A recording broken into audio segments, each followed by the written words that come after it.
œuvre.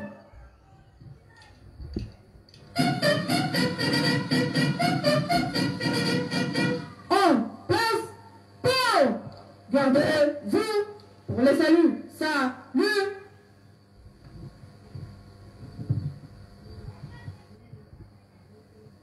Pungi anditusu kotata longis.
Ba tata ibama makiambo teketwe awe tukolele betompe tuletezi o kombo ya tata ya mwana petata mulimu santu tolandi mate na biso na katwenda kwanza mendenge bauti kote ya biso alande bile na biso bomo bapesi biso ya monde kobatela biso moi mobimba programme nyonso pe ngomba abongisi biso nyonso tolandi malamu yango nde tokolanda pe kosalela lelo tozali nde mercredi oyo tokosalaka misala ya lingomba programme tolandi yango malamu koloba ete sima na maloba na biso tokozala na ntintsani normalement tozotala ngonga totya ya 3000 francs ou bien tobeta na batata na bamama lelo ezali mercredi nkango tolobi nini batata na bamama bamama donc mercredi na mikolo na bango bakotala batata soki bakomeka mozindo ya ebale na mosapi toyebi te bamama babandaki kofuluka mingi mpo bamama bazalaki mingi na dirigeant esikoyo bakei etika sikoyo ngonga ngala ya batata eza boye kasi boyebaka mpe lelo mpe mercredi soki bokopeta bango nkuba na mokolo na bango bino kaka batata mwana moninga mawa te soki mwana moninga soki mama na ye tata na ye aza te bokopeta ye ndenge esi nazomona mpe kiti eza pembeni na ngai tata mwenye mosantre kala mingi takoya tokotala bino batata mokolo etalidangono bapesaka ngo pa banani batalidangono bandaka pa batata ndenge nini babongisaki tokorekipere tokozala kaka na 10 minutes mabondeli mpe misala tozali kobosana te yango lelo ezali mercredi nsima makambo nyonso awa biso oyo tozali concerne bagestionnaire mpona bacoupe tokozala na mwa pause po ete toyokola bacoupe mpe towelela makambo mosusu malamu lelo tosilisa tokota na programme toyoka oyo tata abongisili biso oyo tokokende na yango bisika tozali kotambulisa Biso batotikali ndenge toza korepeta yango lelo mercredi tokota na misala ya Lingomba Memorial kuna eza kosenga ete bato tozala ebele susi ya tata mokonzi Abule eke fondation wana nyonso ekundama soki ekundami nango tokomona eke bamvula pe oyo biso toza kolona ekoya ebele tomokwane ndenge mpe tomoni kiti nsima nsinsani na biso ya batata na bamama toakorde kaka 10 minutes tata mokonzi Abule akobima na programme oyo ezali ya bosengi bolimisi bandeko na biso ya baflutiste pe oyo toyokaki susu bachef coutumier biso nyonso tozala pene ntango tata mokonzi Abule akobima toza susu ngonga molai te ya kofandisa ye awa tosilisi boye na ntongo lelo okombo tata mwana pe tata molimo mosantu amen. Amen. Le salut, salut.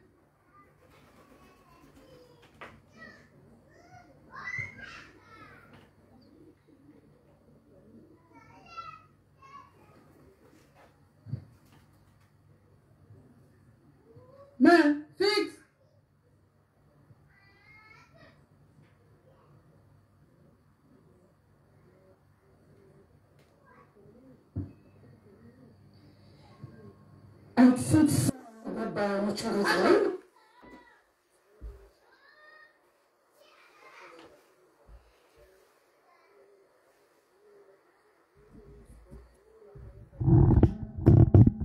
Au nom du Père, qui, Papa qui solokele lukelo, du Fils, dit Papa Dialungana Kiangani, et du Saint-Esprit, dit Papa Diangenda Kuntima. Mes chers amis, évidemment pas Diangenda Kuntima, les trois ont sa divinité, Tata Simon Kiangani. Mes chers amis, donc, on est donc aujourd'hui le 16 octobre.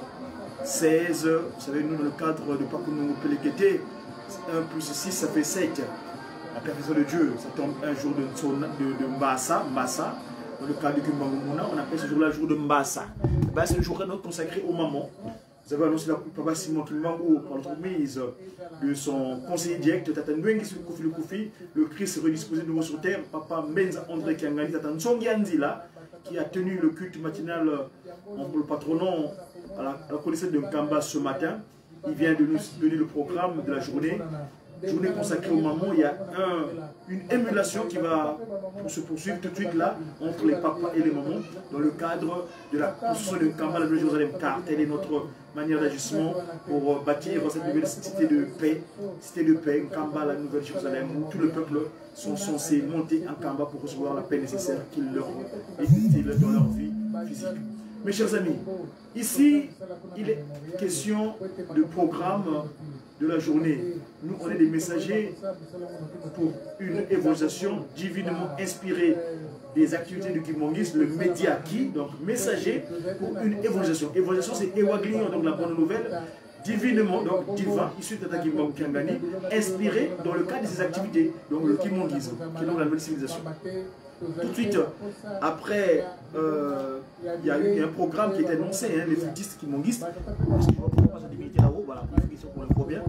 Alors, donc, les flûtistes ont un programme qu'ils ont prévu dans le cadre de leur cérémonie du pardon, parce que le pardon relève, rien que par le pardon, que nous pouvons pouvoir faire l'alliance quand on a commis la maladresse à un moment donné de notre parcours de vie sur terre. Donc le pardon est utile et nécessaire. Donc tout de suite, mes chers amis, on va se mettre en direction de Nkamba. Nous attendons cette cérémonie des héritiers du Saint-Esprit. Ici, je voulais signaler que les héritiers du Saint-Esprit de la paroisse Bilomé, Papa Simon Kimbangu, dimanche dernier, ils ont œuvré. Alors, ils ont fait un travail monstrueux car ils ont battu toute la paroisse complète de Saint-Denis, comme on appelle. Moi, j'aime bien appeler Bilomé parce que Saint-Denis, Saint-Ouen, c'est des désignations pour moi qui ne sont pas convenables à nous. Parce qu'ils sont dits saints, mais ils ne sont pas saints. Vous voyez, les saints, il y a Saint-Ouen, Saint-Denis. Ici, la sainteté n'est plus à l'heure. Quand ça a été fait, j'étais parti d'ailleurs, comprenez le mot Saint-Denis. Denis, ça vient du grec Dionysos, le dieu grec de la vigne et du vin. Donc moi, ça me dérange. D'où j'aime bien les appeler Bilomé, tel est leur qualificatif que Papa Dialunga le Christ avait donné à l'époque. Paroisse de Paris, ma Kessa Matata Simon Guimang. Donc, Bilomé, il n'y a pas Simon Guimang Tchangani. Voilà, mes amis. Tout de suite, nous allons pouvoir repartir donc en Kamba pour suivre le programme, parce qu'il y a la compétition qui se déroule là-bas.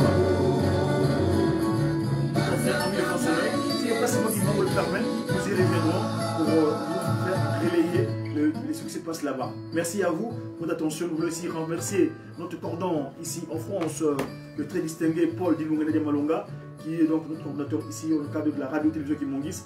Je rappelle aussi que nous, les médias Kimongis, on est appelés en Kamba entre le 31, le 1er et le 2, parce que la divinité a bien jugé utile que nous soyons ensemble avec lui en fin d'année comme au début de l'année. Donc voilà mes amis, à plus tard pour le programme qui suivra, si papa si maman le voulait bien.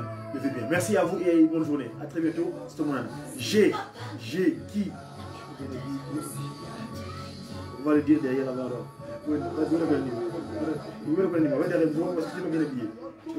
Allez, vas-y mon fils. Alors, mais n'oubliez pas de liker, de vous abonner, de partager. Il y a pas de formation qui parle, un instant. Voilà, on tape.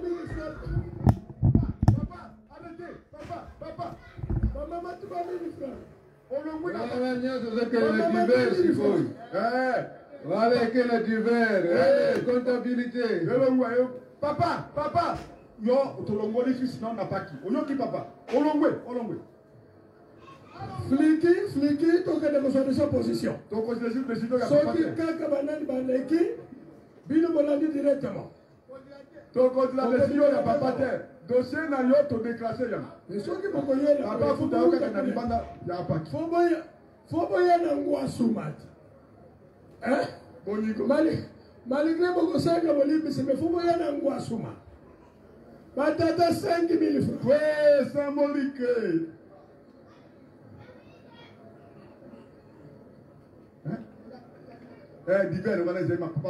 Voilà, donc justement, les futistes, ici en France, c'est la structure, cette corporation a pour responsable le témoin oculaire de la présence de Dieu le Père sur terre, Papa Kisoke Lokelo, Papa, le grand frère Alexis Imeni Mawawa, c'est lui le responsable. Donc voilà, ils vont pouvoir procéder à une cérémonie de l'humilité, de l'humiliation, car on dit bien, quand on se pardonne, quand le pardon relève. Il y a un dicton français qui dit d'ailleurs, une faute avouée est pardonnée. Entièrement, pas à moitié plutôt, moi je dirais entièrement, parce que quand on avoue, on a reconnu sa faute et on est censé repartir sur une nouvelle base. Merci, mon comptable. Papa, Tokangi 5 continents. Ce programme, cette divinité l'a bien voulu qu'il lui soit assisté, qu'il assiste à cela, parce que hier, dans son organisation, nous a signifié cela. Papa Simon Guimang lui-même voulait être présent quand c'est les héritiers de Papa Skisoloke, les héritiers du Saint-Esprit, hein, les 7 mars. Hein, donc, voilà. Donc, les héritiers. Hein, ceux qui font l'autre modèle de... Parce qu'ils travaillent, oh là là, félicitations, les fétiches, parce qu'aujourd'hui, l'eau sacrée de Nkamba, le Yoda Yidiampa, donc Masama Sima, cette eau qui arrête le mal sur terre, qui arrête le mal dans le corps humain. Masama Sima, Sima veut dire arrêter. Donc c'est cette eau-là, grâce à eux, ils ont structuré, ils ont rendu moderne cette piscine. Cet endroit sacré qui fait partie des symboles de la Nouvelle Jérusalem. Yodani.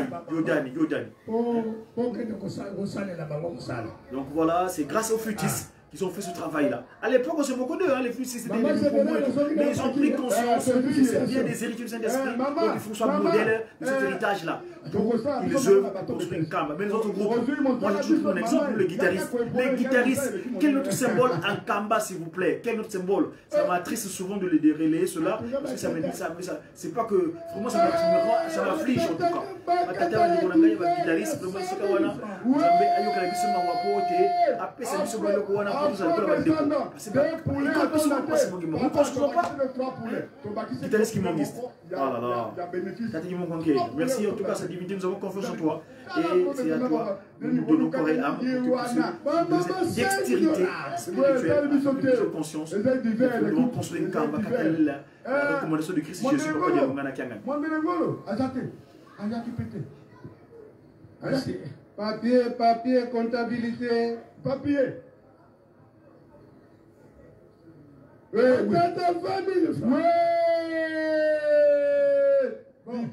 Avec respect, ma maman. Ils sont en attente de Tadi Diangolo. Ils vont partir la pierre de force, la pierre qui revigore. La pierre, Tadi Diangolo, qui va prendre vous savez que le Christ Jésus, comme Dialungana, quand il est à Kamba à l'époque, il y avait un éléphant qui était apparu là-bas. Cet éléphant-là, tout le monde a pris sa portion de ses pour aller consommer. Mais le reste de l'éléphant est resté, c'est devenu en pierre. Cette pierre-là, il faut mouiller sous. Tadi Diangolo, Tadi Diangolo, Tadi Diangolo, Yisou. Le Christ Jésus, Papa Dialungana, il est là. Papa Dialungana est là. Qui est sa seconde disposition. Sa énième disposition de Christ ici bas sous le soleil. Papa Dialungana est là. Tadi Dialungana est là. C'est mon bande.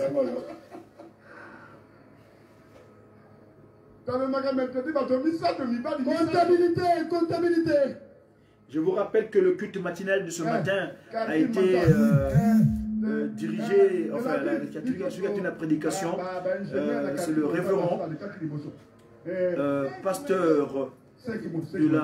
Il a lu les textes d'Exode, dans les textes de loi, la recommandation, les rappels de la loi Deutéronome 5, versets 1 à 21, et puis le livre de Jean, livre 18, chapitre 18, versets 1 à 3.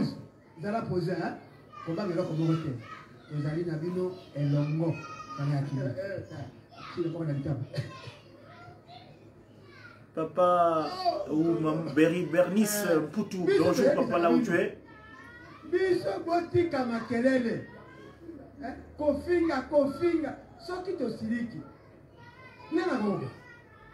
Maman, maman, patata 5 000 francs. Ouais, tokanga kiride na 50 000. 100 000. Bon, nana ko fulana. Azali. Maman, na mana ki na masa sa. Papa de la vie. Papa de la vie. Na mana ki na masa sa. Masa sa. Azali na leo sipe. Wa ke doit. Na mana ki na masa sa. Ah. Na mana ki na masa sa. Masa sa. Bongo sulu kai pole. Po, ye. Aza matata mingi me. Yo kanisi mama sasa azalaka tata mwasi. Elia, papa. Tomona kana sasa mama. Azaka na leo snet. Mama sasa azalaka mama. Ba mama. Ba mama oye. Bo silika na batata te pambate. Batata 3000. Oyo mfuba opesa ki bango avant le 12. Yango batata basiliki. Yoke mambwana. Batata ya nkamba. Bafundi ba mama pa batata mokili mobimba eke ba mama ya nkamba basakani na biso yango sikoyo batata mokili mobimba ba yoki ndenga eza boye. Bon, atako tolakisa bango nano na mokolo na bango ya mercredi eke kolobeke tata azaka katata. Kolobeke na tongo ya lelo nakimbielekela na chinsani batata baganye. Mama présidente, yo mama ya diboto ya mama national. Beta maboko na ngamba. Mama bene. Tangu papa ko bima boko na nini? Papa Zoya. Tangu papa kokoma. Kokoloba nini? Toi-même, mercredi, va ton misak. Mibali, misak. Bimpese, mibali. Toi-même. Faki, tout s'apprêter pour que tu viennes.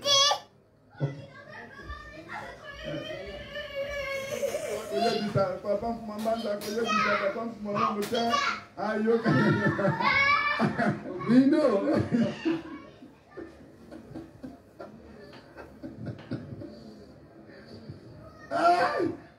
Papa bombela, papa fumango. Sango yo koyebisa yete. Ezali ya biso moko na yo. Dike le kakak. Sango ni koyebisa papa.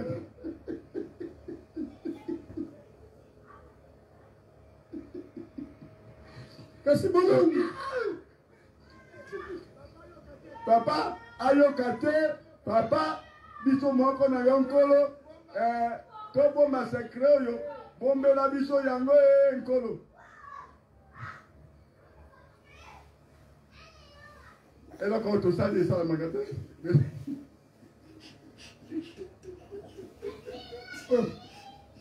esalamaka te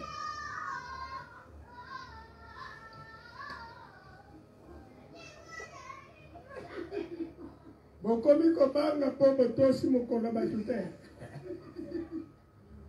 toviole mwana moninga mawa te tobeti bandaka itu anyoka bandaka sikoyo ntango tata molimo santo akokoma mokolo bani papa akobomba akopesa loto akopesa rapport te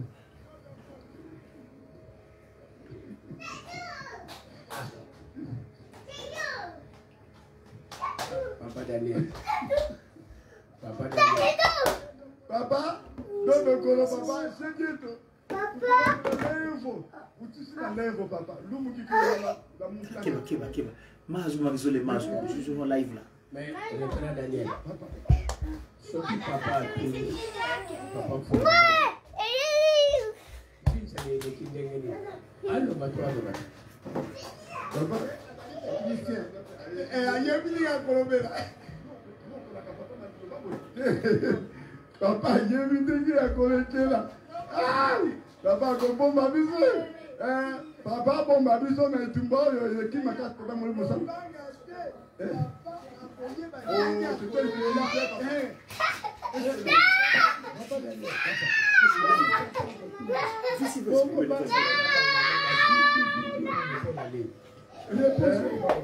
Papa azali technicien bakobanga na yo te ngai nakolobaka ka verité nzambe bakokosaka ye papa toko olobi verité biso na moninga tobebi ye alobaka ka verité na miso teta nzambe omapali miso teta bakosaka olokoyeba te babafuma mbanza abandenge oloba coupe court oui ou non oloba vérité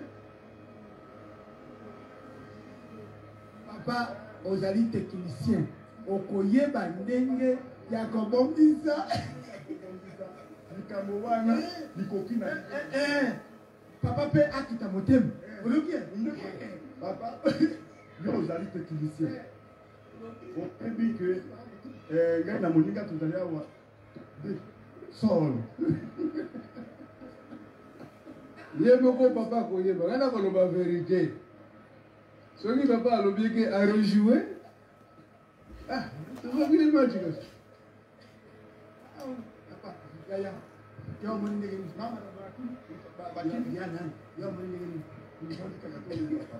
boyebi malamu soki papa alobi ke match ezongela wana bakoma bareganye place na bango na miso ata mokonzi ya bwele bakoma esili bakoninga kopola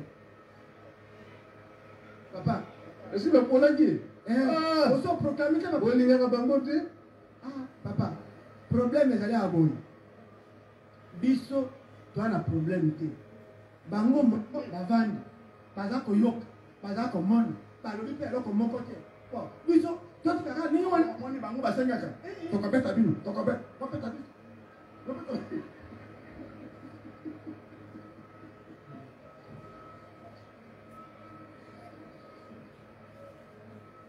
kobeta bino mama botikana nokolo baboye Oh, tata etoko. likolo na ngai Osepeli te osepeli te. makasi Kasi ozobanga nini ava zongisi yo tali dangono. papa tosepeli na nkolo wana tokeke epai mosusu epesaka biso mawa mpo bana kosabote biso kaka na tereti na bandako Ti bana mike. bana oyo ya bango wana ya mike bana ya biso ya mike bana mibali bakipaka likambo oyo te me baoyo ya bango baza kokipe yango papa kokamwa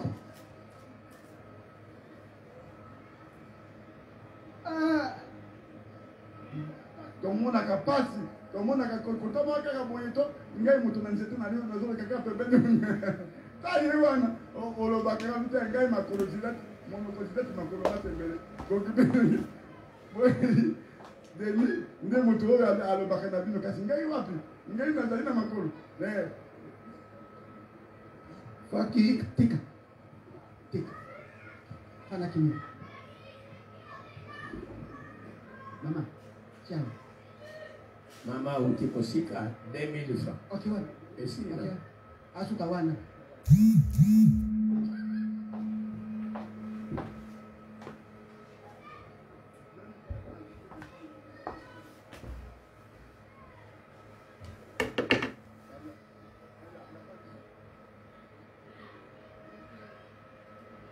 Combien?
Ah, t'es qui?